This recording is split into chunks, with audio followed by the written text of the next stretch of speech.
મહત્વના સમાચાર આપણી સામે આવી રહ્યા છે। દીવ આ દિવાળી વેકેશનમાં પર્યટકો માટે આકર્ષણનું કેન્દ્ર બની ગયું છે। કેન્દ્ર શાસિત પ્રદેશ અને પ્રસિદ્ધ પ્રવાસ સ્થળ દીવ પર લોકોની ધનભીડ જોવા મળી રહી છે।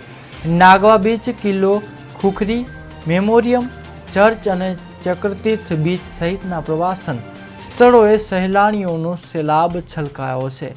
દેશ વિદેશના હજારો પ્રવાસીઓ દીવમાં આવી પહોંચ્યા છે અને વેકેશન દરમિયાન ખાણીપીણી, ફરવા અને બીચની મજા માણી રહ્યા છે।